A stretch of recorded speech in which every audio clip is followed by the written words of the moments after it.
sekian 55 bank sampah itu, mereka udah bisa menabung sekitar 209 juta rupiah tabungannya. Itu sangat membanggakan. Dan sampah yang telah dipilah, yang mereka olah, udah mencapai sekitar 300 ton sampah yang udah mereka jual ke lapak gitu ya, yang organiknya.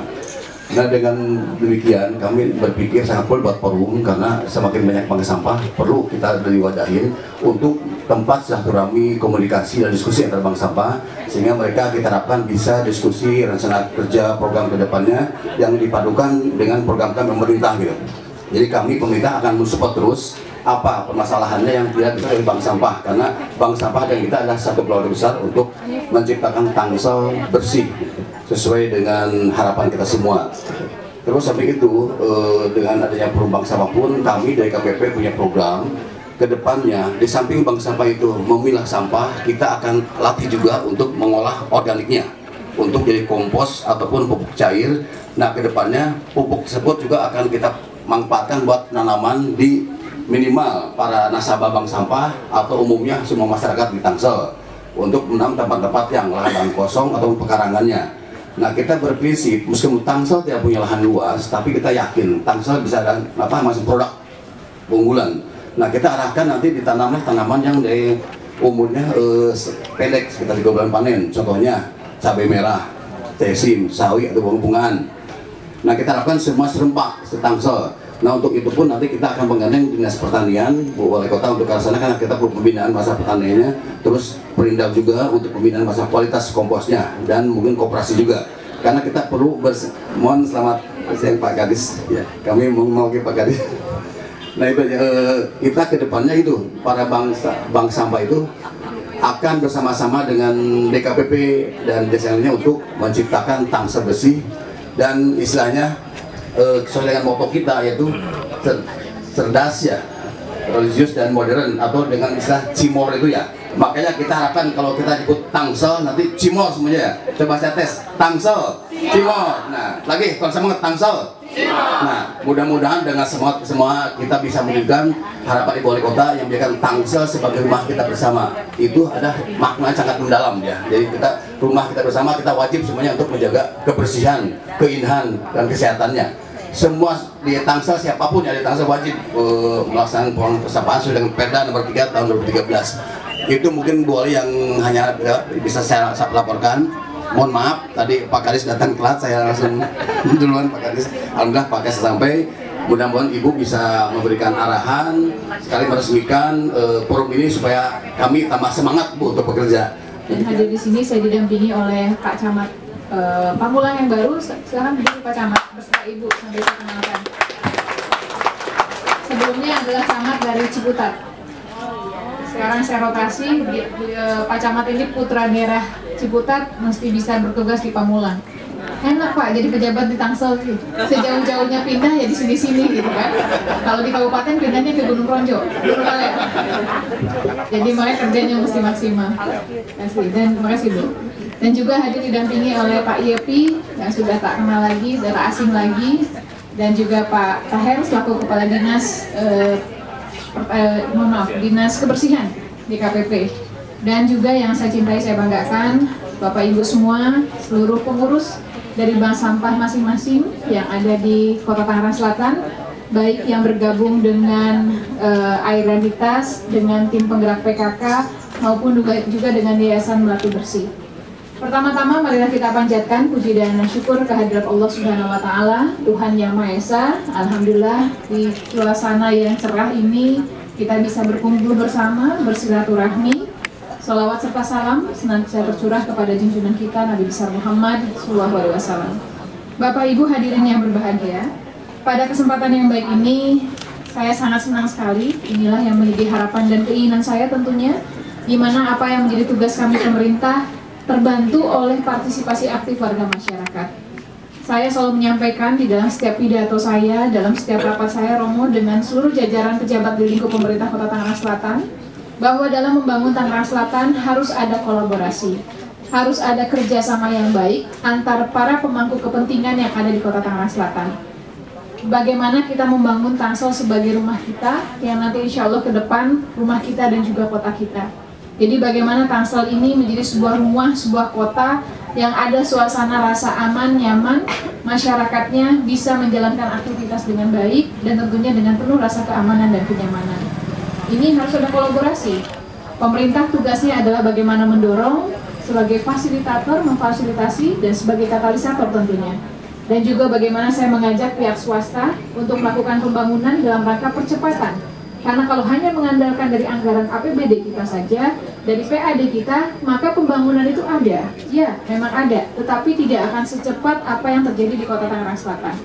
Dan yang tak kalah pentingnya adalah bagaimana partisipasi warga masyarakat Kota Tangerang Selatan. Kalau cuma dua yang bekerja sama, nggak akan mungkin bisa tercapai. Jadi harus ada kolaborasi antar seluruh pemangku kepentingan yang ada di Kota Tangerang Selatan.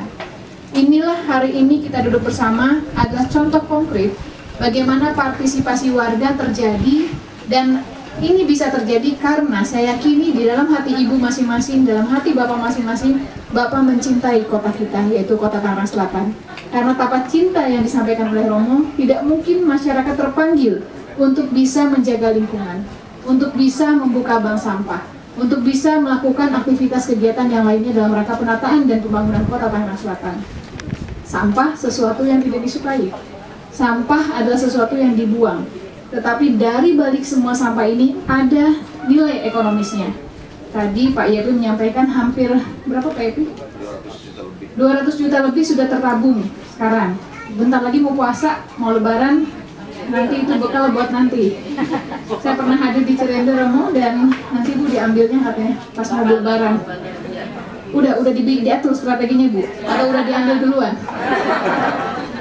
Ya. Nanti lebaran aja Bu ya. Jadi ini suatu yang hal kebanggaan buat saya. Dulu saya dorong Pak Taher, Pak Yepi, yuk bikin bank sampah seperti apa gitu.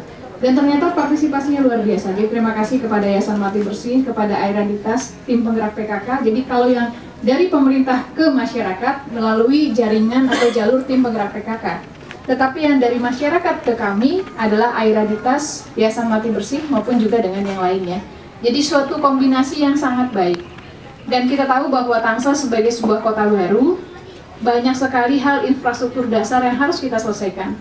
Salah satunya adalah mengenai persoalan sampah ini. Sampah nggak pernah tidur, sampah nggak pernah ikut berhenti, sampah nggak pernah ikut libur. Jadi kalau orang lain liburan, ya dinas kebersihan nggak pernah libur. Jadi pernah ada kejadian lebaran waktu hari tahun 2011 saya dilantik menjadi wali kota. Tahun itu menumpuk sampah setelah Hari Raya Idul Fitri. Pas saya cek ternyata katanya kata salah satu kepala dinasnya, libur Bu, kasihan lebaran. Nggak boleh, saya bilang. Jangan petugas sampah itu nggak boleh libur, tapi berikan insentif lebih. Berikan gaji yang lebih manakala orang berlibur, tetapi masyarakat petugas kami bisa terus bekerja, tetapi ada insentif lebih. Inilah yang harus dikomunikasikan, dikombinasikan, dan alhamdulillah sekarang sudah berjalan ya Pak Tahir ya. Jadi orang mau liburan tahun baru, orang mau lebaran, mau Natalan yang lain, petugas kebersihan tidak boleh libur.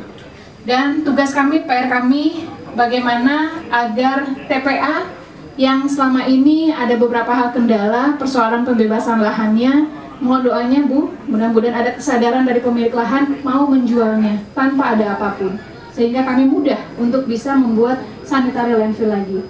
Saya dilantik menjadi wali kota tanggal 20 April, pertama yang saya lakukan adalah bagaimana pembenahan persoalan sampah ini. Kita diskusi panjang lebar ya waktu itu dengan pusat, dan pusat menyampaikan yang terbaik untuk kota adalah dengan sanitary landfill. Namun beriringnya berjalannya waktu, sanitary landfill menurut saya tidak yang terbaik. Tetapi bagaimana kita menggunakan teknologi, insinerator atau apapun yang tentunya juga pasti harus dilihat yang juga ramah lingkungan. Ada pro kontra mengenai insinerator karena ada kekhawatiran pencemaran lingkungan. Tetapi saya yakini bahwa teknologi adalah sesuatu yang membantu kita untuk bekerja, dan saya yakini ada banyak hal yang bisa dilakukan. Saya studi banding soal sampah udah sering Bu. Udah banyak, jadi sekarang kalau Pak Yepi atau Pak Teher minta lagi studi banding, saya nggak kasih. Karena tinggal prakteknya. Ke Singapura udah, ke Kanada saya udah, ke Surabaya sudah, ke Magelang sudah, bahkan Pak Teher langsung ke Swedia langsung. Sekarang tinggal prakteknya. Dan dari semua negara, yang pas dengan kultur, karakter kota adalah Singapura. Tadi yang mau sampaikan. Di Singapura ada 9 zona, mungkin dia sebut dengan provinsi, distrik. Di situ ada 6 insinerator. Dan teknologinya memang mahal, tidak ada bau dan yang lainnya, tetapi itu menyelesaikan semua. Tangsel luasnya hanya 147,19 km persegi. Kalau kita terus menggunakan sanitary landfill, maka akan habis. Pembebasan lahan ini sekarang bermasalah. Sehingga oleh karena itu saya dorong, ketemu dengan Pak Gubernur, saya sampaikan, Pak, tolong dibuat TPA regional. Sehingga misalnya kabupaten punya lahan lebih banyak, kita bisa buang ke sana, kita bayar saja. Atau misalnya ke Kabupaten Lebak, kita bayar tipping fee ya. Tipping fee itu kita mampu, bisa. Jadi uangnya ada, tapi kita buangnya kemana? TPA urusan kami, urusan pemerintah, tugas kami untuk bisa membuat TPA yang lebih baik lagi.